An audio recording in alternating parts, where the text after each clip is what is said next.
মনে রাখবেন, আল্লাহর নবী বলছেন কাঁধের সাথে কাঁধ, পায়ের সাথে পা, একজন আর একজনের সাথে ঘেঁষে ঘেঁষে দাঁড়াও। তার মানে এটা নয় যে আপনি আমার পায়ের মধ্যে পা তুলে দেবেন আর আমি আপনার পায়ের মধ্যে পা তুলে দেবো, এটাও নিষেধ যে আপনি আরেকজনকে কষ্ট দিচ্ছেন, এটাও নয়। আপনি এমনভাবে দাঁড়াবেন যাতে করে আপনার পুরো শরীরের ভরটা আপনার দুই পায়ের উপরে থাকে এবং আপনি দাঁড়িয়ে শান্তি পান, যাতে করে অপর কোনো ভাইয়ের কষ্ট না হয়, পাশে যে দাঁড়াবে তার যেন কষ্ট না হয়। বাপ রে বাপ, তাদের মানে কি বলে ওটাকে, গবেষণা, তাদের থিসিস, তারা বলে যে বাপ বেটার সাথে, বেটা বাপের সাথে পায়ে পা মিলিয়ে দাঁড়াবে, বাপকে সম্মানই করে না। আল্লাহর নবীকে অসম্মান করে বাপকে সম্মান করতে হবে, বুঝলেন না বিষয়টা?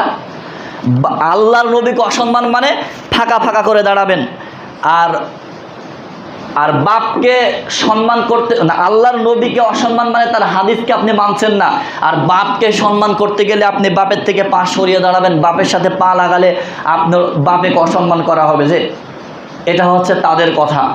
শোনেন, আমরা তাও অন্তত সালাতে দাঁড়িয়ে আল্লাহর নবীর হাদিসটা বলার চেষ্টা করি, যে এটা অন্তত আমরা বলি আকিমুস সুফুফাকুম ওয়া তারাসসু, আমরা এতটুকু বলি সওয়ু সুফুফাকুম, কাতার সোজা করুন, কাতার সোজা করুন।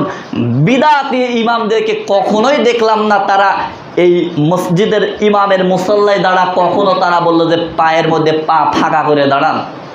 তাদের পক্ষে কোনো দলিল নাই। কোনোদিন শুনছেন? আমি তো ছোটো মানুষ, আপনাদের যাদের বয়স বেশি অনেক জায়গায় সালাত আদায় করছেন, কোনোদিন শুনছেন যে কেউ বলছে পায়ের মধ্যে পা ফাঁকা করে দাঁড়াও? একজনের থেকে আরেকজন পা ফাঁকা, তাদের পক্ষে কোনো মিথ্যা হাদিসও নাই, তাদের পক্ষে কোনো মিথ্যা দলিলও নাই। চ্যালেঞ্জ থাকলো পুরো পৃথিবীর বিদাতি আলেম ওলামাদের কাছে, যদি পারে যে পায়ের মধ্যে পা ফাঁকা করে দাঁড়াতে হবে এরকম একটা জালজয়ী মিথ্যা হাদিসও যদি দেখাতে পারে, দেখাক। আর কোনোদিন আপনাদের সামনে অন্তত কথা বলবো না, কোনোদিনও না, জীবনেও না, যতদিন বেঁচে থাকবো। তারা পারবে না, তারা পারবে না, তাদের দৌড় নেই। কারণ আমরা অন্তত বলি এতটুকু কথা, সুফুফাকুম, কাতার সোজা করুন, আল্লাহর নবীর নির্দেশ আছে। আল্লাহর নবীর নির্দেশ আছে যে পায়ের সাথে পা, কাঁধের সাথে কাঁধ মিলিয়ে সালাত আদায় করো। কিন্তু তারা কই থেকে বলবে যে তোমরা ফাঁকা ফাঁকা করে দাঁড়াও? বুঝেননি বিষয়?